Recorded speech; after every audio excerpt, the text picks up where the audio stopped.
പൂർണ്ണമായ ഇഖ്ലാസ് വേണം. അതാണ് രണ്ടാമത്. അത് നഷ്ടപ്പെട്ടാലും നമ്മുടെ നിസ്കാരം പോയി, ബാത്തിലായി. ഈ കാര്യം പ്രത്യേകം എടുത്തു പറയുന്നു. അതോടൊപ്പം മറ്റൊരു കാര്യം കൂടി അല്ലാഹു തആല രണ്ട് കാര്യങ്ങൾ വേറെയും എണ്ണി പറയുന്നുണ്ട്. സൂറത്തുൻ നിസായിലെ 142ാമത്തെ സൂക്തമാണത്.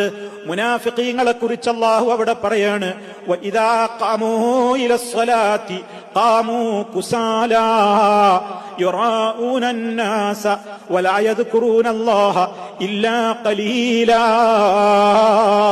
മുനാഫിഖീങ്ങൾ അവർ നമസ്കാരത്തിന് വേണ്ടി വരുന്നതായാൽ തന്നെ അവർ വന്നു നിൽക്കുന്നത് തന്നെ എപ്രകാരമാണ്? ഖാമൂ കുസാല. കണ്ടോ മൂന്നാമത്തെ അപകടം.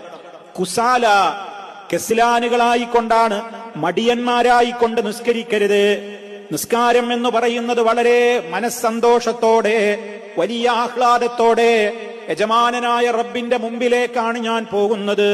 എന്റെ റബ്ബ് മഗ്ഫിറത്ത് നൽകുന്ന റബ്ബാണ്, സ്വർഗം തരുന്ന റബ്ബാണ്, എന്റെ മനസ്സറിയുന്ന റബ്ബാണ്, ഞാൻ എന്ത് ചോദിച്ചാലും തരാൻ മാത്രം ഖജനാവ് വിശാലതയുള്ള റബ്ബാണ്.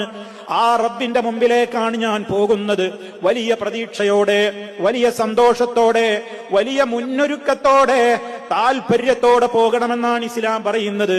നമുക്കിഷ്ടപ്പെട്ട ഒരാളെ നമ്മൾ അദ്ദേഹത്തുമായിട്ടുള്ള ഒരു കൂടിക്കാഴ്ചക്ക് പോകുമ്പോ ഏറ്റവും നമ്മൾ മനസ്സിൽ ആദരിക്കുന്ന ഒരു വലിയ വ്യക്തിത്വത്തോട് അല്പസമയത്തെ സംസാരത്തിന് അപ്പോയിന്റ്മെന്റ് വാങ്ങിയെടുക്കുമ്പോ നമ്മൾ എത്രത്തോളം മുന്നൊരുക്കത്തോടെ, ശ്രദ്ധയോടെയാണ് അതിന്റെ സമയം ശ്രദ്ധിക്കാറുള്ളത്, അവിടെയുള്ള പെരുമാറ്റങ്ങൾ ശ്രദ്ധിക്കാനുള്ളത്, അവിടെയുള്ള അച്ചടക്കത്തെ നമ്മൾ കീപ്പ് ചെയ്യാറുള്ളത്. ഇതിനേക്കാളപ്പുറം യജമാനനായ റബ്ബിന്റെ മുമ്പിലേക്ക് പോയി നിൽക്കുന്ന ആ നൃത്തത്തിന് വേണ്ടി നല്ല മുന്നൊരുക്കം, മനസ്സിന്റെ സന്തോഷം, ആഹ്ലാദം ആർക്കോ വേണ്ടി പിടിച്ചു വലിച്ച് കയറിട്ട് കൊണ്ടുവരുന്നത് പോലെയല്ല, വളരെ സന്തോഷത്തോടെ നിർവഹിക്കേണ്ട കർമ്മമാണ് നമസ്കാരം. അപ്പൊ നഷാത്ത് വേണം, ഉന്മേഷത്തോടുകൂടെയാണ് ചെയ്യേണ്ടത്.